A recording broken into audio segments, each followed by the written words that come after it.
Hey, we're back. We're back. We're Well, you've back. been here. I'm back. I've been here, guys. I'm finally rejoined with my fellow Bash brother of real estate and business, Marcus Heflin. Marcus Heflin, good morning, sir. Good morning, buddy. What a great 10 or 11 days. My goodness. Family reunion, KW Classic, where the Bold coaches took second place, came back, went back to Nashville, daddy daughter dance, and then 2 days of Bold up here in Connecticut, brother. It's been a wild ride and one that's been a whole lot of fun. Glad to be back here, man. No doubt, man. We've got some good stuff, guys. Promise you, we're going to go over some family reunion slides. Obviously, Coach Kyle, Coach Marcus. We are not Gary Keller, and we are not Ruben, the beautiful brain behind a lot of this stuff, our chief economist. But we're going to do it. We're going to talk about a couple things here. And before we do that, guys, I want to talk about the why. I want to talk about the fire behind the smoke. See, a lot of people, well, I don't want to say a lot of people, but if you're like me, sometimes you see these slides and you hear all the data and stuff, and you're just like, numbers, things, data. And Mhm. we miss the story that we could be telling with it, or we miss the reasons why it's so important that we pay attention and that we, like Gary says, be the economist of choice for our clients. And Marcus has yet to hear this, so he gets to enjoy it for the first time, like you guys. So I want to read this to you. Put yourself in this scenario here, and it might speak to you, might resonate with you. This was a 10-year entrepreneurship love letter, and it was by a guy named Chris, the co-creator, on Instagram. And it goes a little something like this. It says, they tell you about the money. They tell you about the freedom.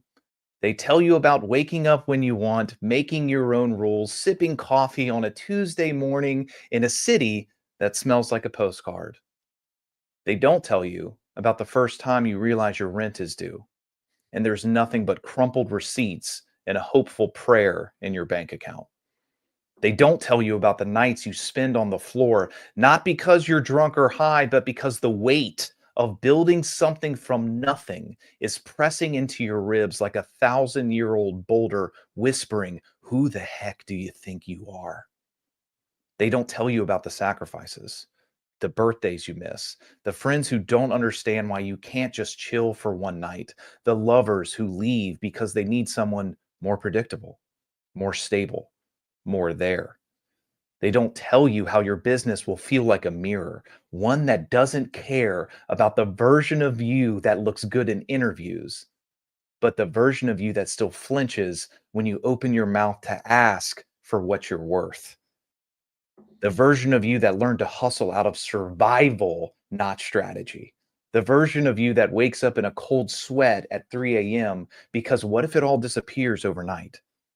They don't tell you how many times you will want to quit, how many times you will write the resignation letter to yourself, only to delete it the next morning because something inside you refuses to kneel.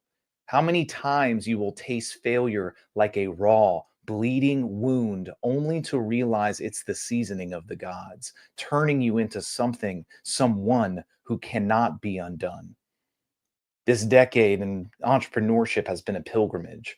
It started with me broken, standing in the ashes of a life I set fire to because I had no choice but to believe in something bigger than my circumstances. It started with me running from who I was, from what I feared, from a past that had every reason to keep me small. But somewhere along the way, the running stopped. Somewhere along the way, I learned that entrepreneurship isn't about money or titles or scaling to a number you can slap on your Instagram bio. It's about the alchemy of becoming. It's about walking into the dark and building a bridge out of your own spine.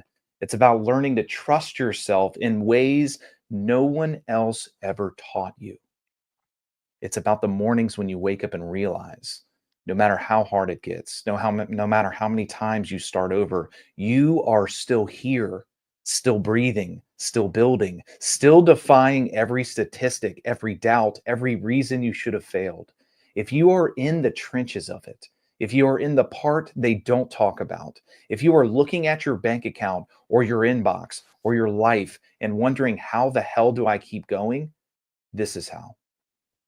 You keep going because you have already come too far to go back. You keep going because the version of you who started this journey deserves to see what happens when you refuse to quit. You keep going because the world needs the kind of magic that only comes from those who have walked through fire and lived to tell the story. And if nothing else, you keep going because you are the thing you have been building all along.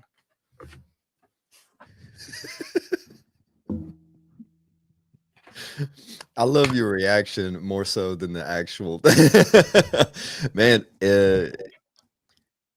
People at home, if they were really paying attention right there, hit so many chords, right? The self-doubt, the doing it anyway, the resignation letter of I'm just gonna go get a real job to the waking up at 3 a.m. or the being up till 3 a.m. The shoulders being so heavy by carrying everything yourself, right? There was one that I loved. I actually real quickly went to where you had linked it up. It started with me running from who I was, from what I feared, from a past that had every reason to keep me small. A past that had every reason to keep me small. My friend, I think I run into that across the country and between these two ears right here, more and more and more, especially in a shifting market like this, right? In a more challenging market, right? Oh, man, Dude, that was heavy. What's the thing that stands out to you most about that? Like with where you are right now in your growth and trajectory, what we're doing as a team and then you as an individual, what really stood out in that whole thing for you?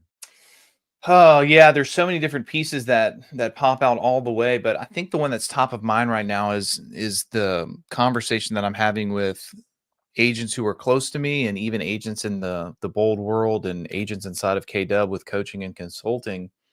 It's how many times you'll write the resignation letter, right? But how many times you will taste failure, like Mhm. a raw bleeding wound, only to realize it's the seasoning. It's turning you into something that cannot be undone. Yes, Like, sir. what? Yes, sir. What? Let's go. You keep going because the world needs the kind of magic that only comes from those who have walked through fire and lived to tell the story. Like, that's what we get to do. Don't ask for it to not be as hard. Ask to be stronger. Like, ask to be better. I posted something the other day, like success scaling up. It's not necessarily about building skills. It is, but it's also about training your central nervous system to be able to deal with higher and higher amounts of stress and not be phased. And it's not adding more stress. That's not the invitation. It's understanding how to actually judge stress. Like, That's is right. this gonna matter in a year, right? Or is that something that I used to stress over that I now is no longer something that needs that a level of attention? And it's Mm, so funny, man, that alone right there, you can literally tell the level of success of different people with how they handle the small stresses in life and what they're able to take on and how much they're able to take on. And I think that is rooted in some of the conversations that we have around how do you do all these different things? And I'm doing this over here. How do you do like these 4 or 5 different things? It's leverage, it's stress management, and it's understanding what is really important at that time. And I always go back to in that kind of phrasing, I always go back to the to-do list, the success list, right? And also the 80/20 principle and really judging what needs my attention right now.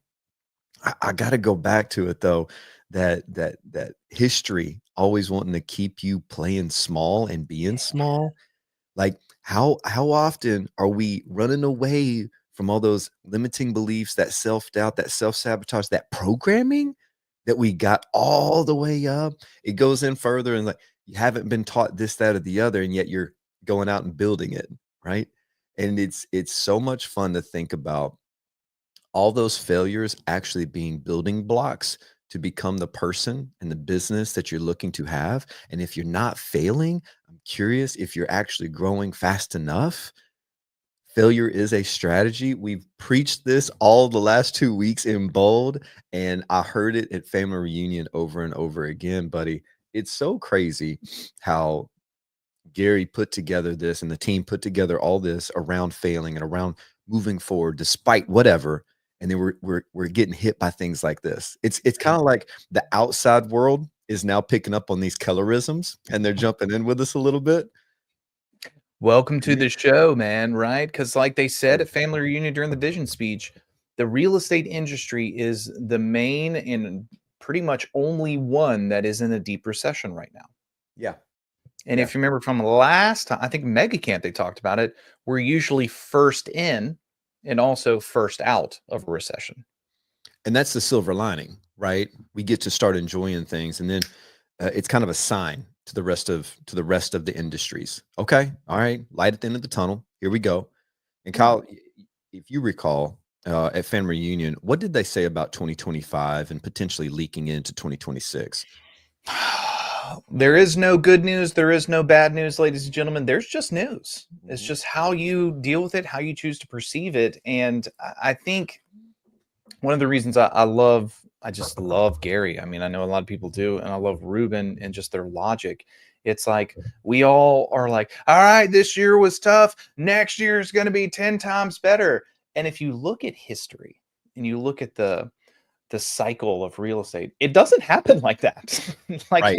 it doesn't happen like that. We go through peaks and then we go through troughs and then we level out and plateau and then slowly once again build up. So guys, if it was so hard and too tough for you to handle last year, you have two options. Mm-hmm. One is you quit. Two, you just get better. You Yeah. find different things. You go find the people who are doing well and model their systems and their strategies.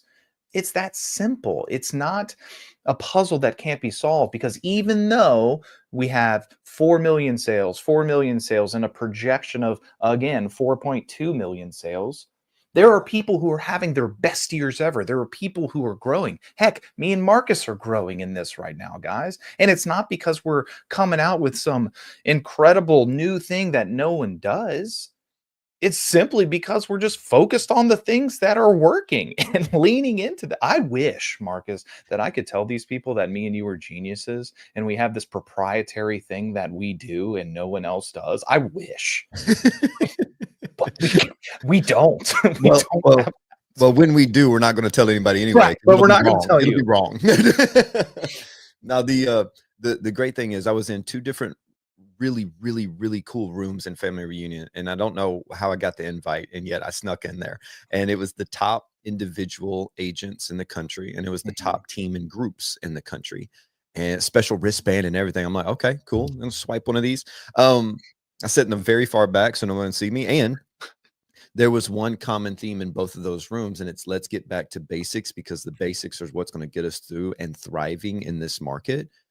The creativity is fun when the coffers are full and the systems are running perfectly and we can do all the fancy stuff. And yet right now, let's focus on a communication, connection with our people, and value, and let's stay consistent with it. The great thing, Kyle, is that I heard over and over again in those same rooms, consistency, not intensity. And we've talked about that. Consistently showing up. Don't worry about all and doing so many things in so many different ways. Just be consistent and stay in touch with the clients and be where they need you to be. It was actually reassuring to me, because I was like, if I'm in these rooms and they're going back to fundamentals, Mhm. that for everyone else is great news, because they're not talking about anything that no one else doesn't know about, like you're saying, like proprietary information. So it was wonderful to hear that.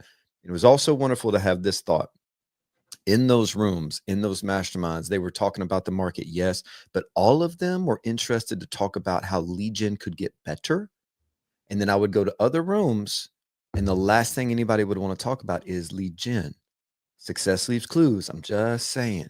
How can you fall in love with your craft and really stay consistent with that lead gen portion? I love the fact that you said fall in love with. Yes. and not in like with. Guys, I've said it a million times. I'm very honest and transparent. So is Marcus. I don't like lead gen. I don't. I don't like it. I don't want to do it, but I love it because I love what it does for me. I love what it does for my team. I love what it does for the opportunities of the people in our world. I love that I can go travel with my family if I want to. Like, I don't like it. But like Marcus said, you got to fall in love with it or at least come to peace with it because we're going to be looking probably at around 4.2 million home sales. That means one main thing. There is not enough home sales for every single person to live their life by design. There's Mhm. not. Mhm. But there is enough for you to get your unfair share. There is enough for you to live your life by design. So the choice is yours. Quick little equation to think about, guys. This is a bar graph, right? It's absolutely fascinating. I'm sure you're riveted in your seat right now, and yet you get your unfair share or a bigger piece of that market share of 4.2 when it goes up to 5, when it goes up to 6, and your market share stays the same. That's when you have exponential growth in your business. That's why we're focused here on sticking with the basics, and then right here you've got some trend lines overall, and guys, whether you are using this for your own information or whether you're using this in front of clients to kind of paint a picture for them.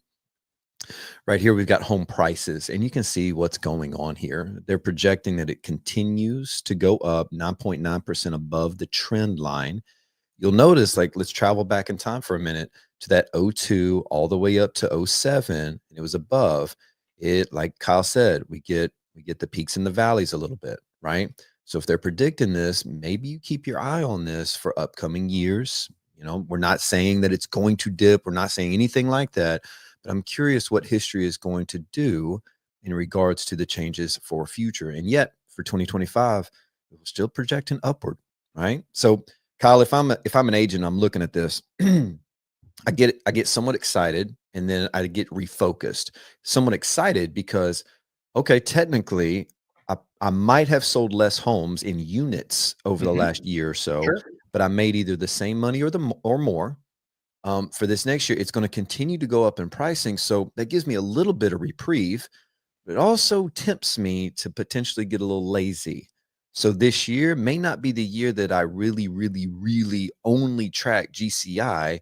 It may be the year where I track my units at a higher level so that I can judge how my effort and my actual production is going.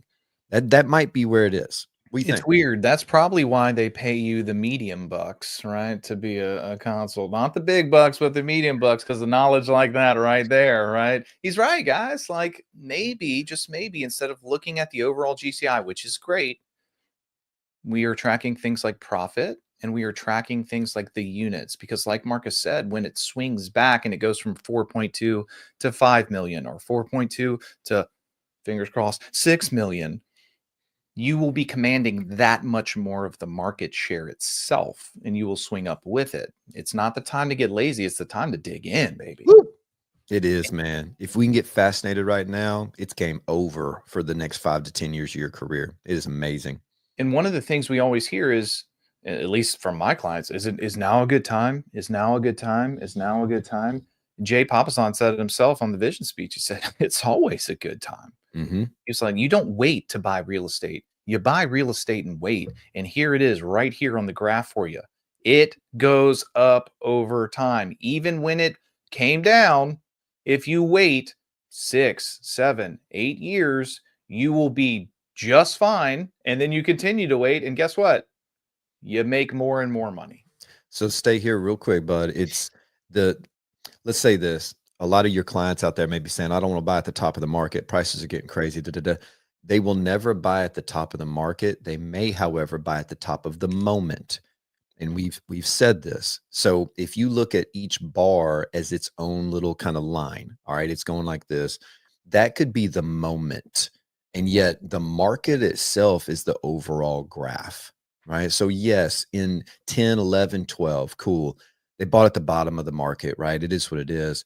And then it scales up tremendously. And yet you're thinking back, all those poor people in '05, '06, '07, all they had to do was wait until about 17, 18, 19. Buy and hold, buy and wait. No, if they're looking to make a move in 2 to 3 years, was that a win? Unfortunately not. And yet, if it's real estate and it's a long-term investment, they're always going to win. Always. And this is where, do we have the interest rate one up? I can find it. Maybe real quick, because we're getting Oh, cut a little bit on time. boom. There it is. Oh, look at that sexy thing. Okay. So we've got a lot of people out there going, I'm going to wait till interest rates drop. These interest rates are too crazy high. Da, da, da, da, da. Gary said something that absolutely hit me. And he said, it's funny. No one from 81 to 85 regrets buying a house. No one. And I just sat there with it.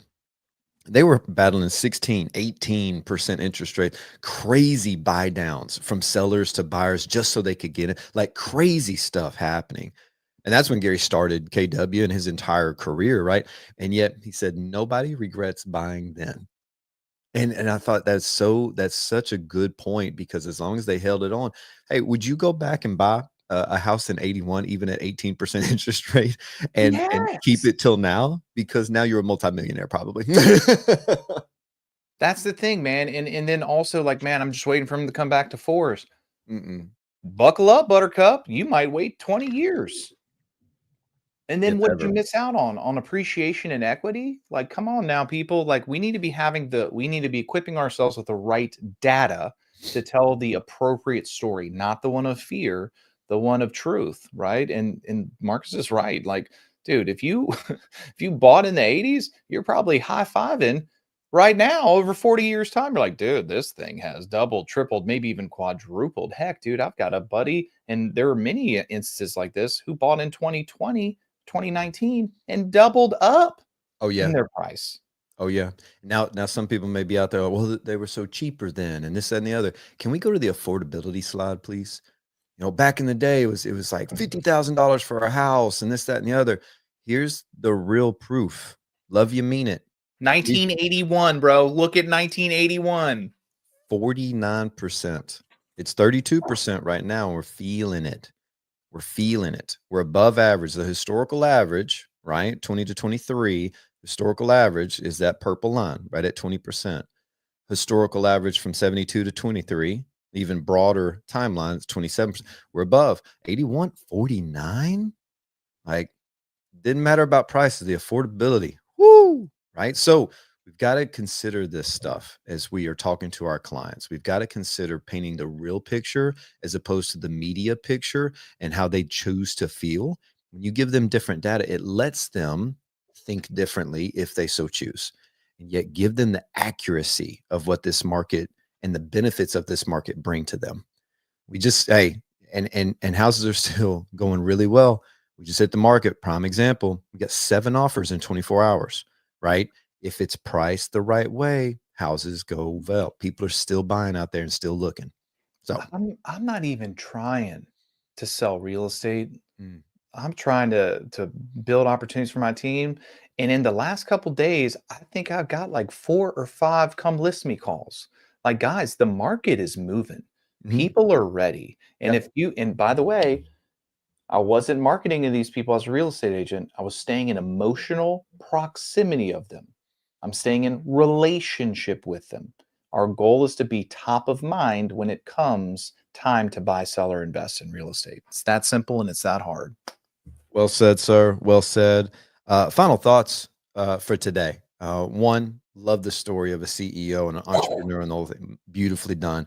Guys, use this data to your advantage. Listing, buyer consults, doesn't matter. In some of your videos on social media, come off as that true local economist of choice, that professional real estate agent, right? We can operate as a realtor or we can operate as a CEO. And we choose for you to choose. All right. And yet that CEO is going to bring a little bit more value. Okay. Use this stuff to your advantage. And if you don't understand some of these slides, don't use them. Use the ones that make sense to you, the ones that you truly understand and can articulate with. And if you don't like any of the slides, that's cool too. Like, do your thing, and yet educate your people and stay in proximity, just like Kyle said. Buddy, any final words for these amazing folks out there? It's hard.